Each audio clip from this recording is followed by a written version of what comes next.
Իսկ դու արդեն որոշել ես, թե որ երկրներ պիտի այցելես 2025 թվականին։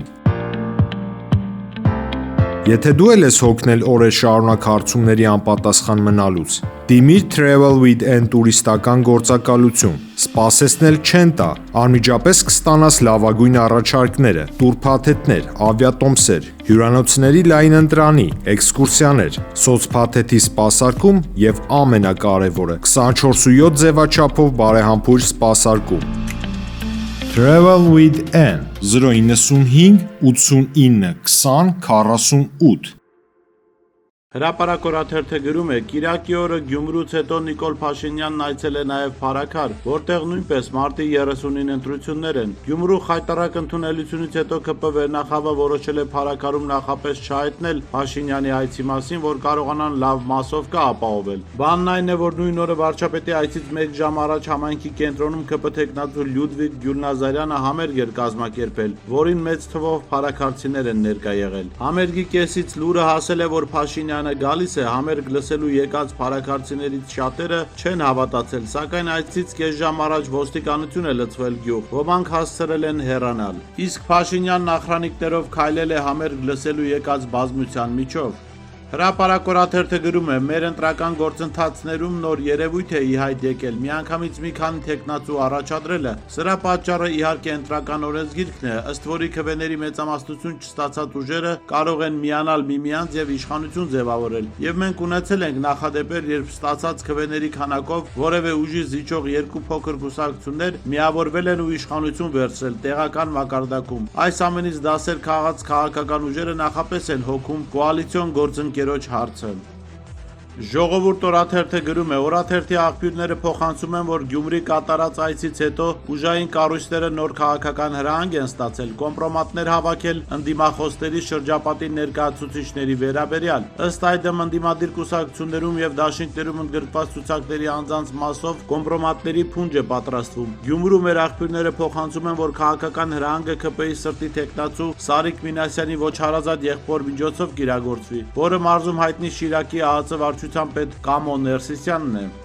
Հրապարակորաթերթը գրում է. ուրբաթ երեկոյան Նիկոլ Փաշինյանը հերթական փակ հանդիպումն է ունեցել ԱԺ-ՔՊ ֆրակցիայի հետ, ներկա են եղել նաև կառավարության եւ ՔՊ վարչության անդամներ։ Ըստ պաշտոնական հաղորդագրության տեղի է ունեցել քննարկում Ադրբեջանի հետ ընթացող խաղաղության գործընթացի շուրջ։ Հիշեցնենք, ընդամենը 1 շաբաթ առաջ էր Փաշինյանը նույն թեմայով եւ նույն վայրում փակ հանդիպում ունեցել ՔՊ-ի հետ։ Չնայած նա ԿՊԱ-ականների վախը բռնել է, որ քննարկումից արտահոսք չանեն, որպեսզի Աղազարյանի օրը չընկնեն։ Սակայն падգամավորների մեկը պատմեց, որ անսպասելի հանդիպման պատճառը Եղիշե Կիրակոսյանի հրաժարականն է եղել, որը տեղի էր ունեցել նույն օրը։ Փաշինյանը փորձել է կանխել մյուս թիմակիցների հնարավոր ըմբոստությունը։ Համարյա 1 տարի է մամուլը գրում է Կիրակոսյանի հրաժարականի մասին, որի պատճառն Ադրբեջանի պահանջով միջազգային հայցերից հրաժարվելն է։ Փաշինյանը ԿՊԱ-ականներին ասել է, որ խաղաղության գործընթացը գլուխ չի գալիս, Ալիևը չի հրաժարվում ոչ հայցերից, ոչ միջանցքի պահանջից։ Իսկ եթե մենք մերժենք, ապա պատերազմն անխուսափելի է լինելու։ Նա նախատել է ուսապարկերին, որ պետք է այդ մասին ակտիվ իրազեկել հանրությանը, որպեսզի բոլորը հասկանան։ Իրավունք թերթը գրում է. նախորդին Նիկոլ Փաշինյանը Գյումրիի ԿՊԱ-ականներից բացի արտահերթ ընտրությունների սուպեր արդյունքներ պահանջելուց հրահանգել է, որ կուսակիցները ժողովրդին համոզեն, որ վարչապետը ինչ որոշումներ որ կայացնում ու կայացնելու է, դրանք բացառապես հպարտ քաղաքացու շահերից է բխելու։ Թե ինչ կայանալիք որոշումների մասին է խոսքը վերջինս չի մանրացրել, ինչը ըստ նույն աղբյուրներից հայտնոտնի մեջ է գցել թիմակիցներին։ Տեսնես հիմա ինչ է որոշելու, հետո սաղից փայատեր դարձնի։ Պատերի տակ սկսել են խոսել թիմակիցները։ Ժողովուրդ օրաթերթը գրում է. օրաթերթը տեղեկացավ, որ ՀՀ առողջապահության պարտադիր ապահովագրության ծրագրի տապալումը խլացնելու եւ բարեփոխումների պատրանք ստեղծելու համար առողջապահության նախարարությունը հիմնովին փոխել է բժշկական կազմակերպությունների հետ պետական պատվերով ծառայությունների մատուցման պայմանագրի ձևը։ Այսպես, եթե մինչև 2024 թվականը պետական պատվերի համակարգում գործում էին առողջապահության նախարարության բժշկական կենտրոնների միջև կնքված ծառայությունների մատուցման պայմանագրեր, ապա 2024 թվականին Առողջապահության նախարարությունը ստիպված կիրառեց օֆերտային հրապարակային պայմանագրի պիլոտային ծրագիրը։ Այն հաջորդիվ 2025 թվականին տարածվեց արդեն ամբողջ առողջապահական ծրագրի վրա։ Տեղեկացնենք, որ նոր ծրագրով առանձին բժշկական կենտրոնների հետ պայմանագրեր չեն կնքվում եւ չեն ամրագրվում այդ կազմակերպությունների համար նախատեսվող տարեկան պետական պատվերների գումարները։ Բժշկական կենտրոններին հատկացվելի գումարի վերաբերյալ դրույթ չկա։ Անհասկանալի եւ ինքնահոսի է թողնված, թե ինչ համամասնությամբ է բաշխվելու ծրագրերի գումարը հիվանդանոցների միջև։ Ժողովուրդ օրաթերթը գրում է. օրաթերթը 3 դատախազ Գևորգ Քոչարյանից տեղեկացավ, որ նա աշխատանքից ազատման դիմում է գրել։ Գևորգ Քոչարյանը դատախազության նորաբաց ապօրինի ծագման գույքի բռնագանձման վարչության դատախազ էր։ Օրաթերթը տեղեկացավ, որ Հայաստանի երկրորդ նախագահ Ռոբերտ Քոչարյանի եւ նրա ընտանիքի Սյունիքի նախկին մարզպետ Սուրեն Խաչատրյանի, հանրային ծառայությունները կարգավորող հանձնաժողովի նախկին նախագահ Ռոբերտ Նազարյանի, պաշտպանության նախկին նախարար Սեյրան Օհանյանի, Հայաստանի երրորդ նախագահ Սերժ Սարգսյանի եղբայր Ալեքսանդր Սարգսյանի եւ այլ անձանց ենթադրյալ ապօրինի գույքի բռնագանձման գործերով դատախազ Գևորգ Քոչարյանը վերջերս աշխատանքից ազատման դիմում է գրել։ Պատճառն այն է, որ Քոչարյանին խոստացել են նշանակել վարչության պետ, բայց չեն նշանակել։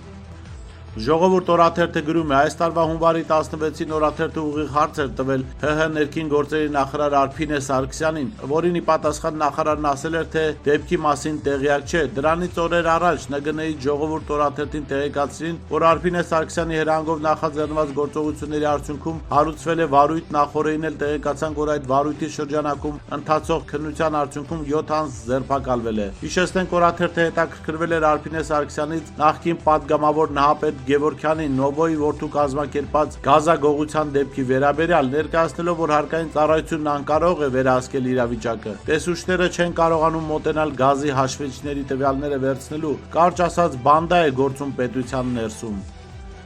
Ժողովուրդ օրաթերթը գրում է. ուժային կառույցներին մոտ կանգնած Ժողովուրդ օրաթերթի աղբյուրները փոխանցում են, որ քրեական աստիճանակարգով բարձր ու միջին կարգավիճակ ունեցողները օրերս հավաքվել են հարց լուծելու, հայտնվել են իրավապահները եւ բռնել նրանց։ Օրաթերթը տեղեկացավ, որ Պարու Իրավակյանը ներգրավվելով քրեական ենթամշակույթ կրող խմբավորման հետապնդած նպատակների իրականացմանը 2024 թվականի հունիսի 6-ին WhatsApp հավելվածի միջոցով կապ հաստատելով Արման Հակոբյանի հետ եւ ներկայանալով քրեական հեղինակություն հանդիսացող Գրեցիայից Արամոյի անունից վերջինիս հետ պայմանավորվածությունը ձեռք բերել Արմավիր քաղաքում հանդիպելու վերաբերյալ։ Նույն օրը 22:00-ից 24:00-ի սահմաններում Արմավիր քաղաքի Շահումյան փողոցի 3/7 հասցեում գտնվող Մերսի ռեստորանում Արման Արմենի Հակոբյանը հանդիպել է քրեական ենթամշակույթ կրող խմբավորման մասնակիցներ, խմբավորման մեջ եւ շրջապատում Չերեմուշկեցի Պրո Մականունով հայտնի Պարու Իրավակյանի, Բաբկեն Կարապետյանի եւ նույն խմբավորման անդամներ հանդիսացող քննությամբ ինքնությունները չպարզված եւս 6-7 անձանց հետ, որի ընթացքում տեսակապի միջոցով հանդիպանը մասնակցել է նաև արտերկրում բնակվող Գրեցիայից Արամո Մականվամբ ներկայացած շրջապատում Գող Նոդարի Արամո Մականունով հայտնի քրեական աստիճանակարգության բարձրագույն քրեական հեղինակության կարգավիճակ ունեցող Արամ Կարապետյանը։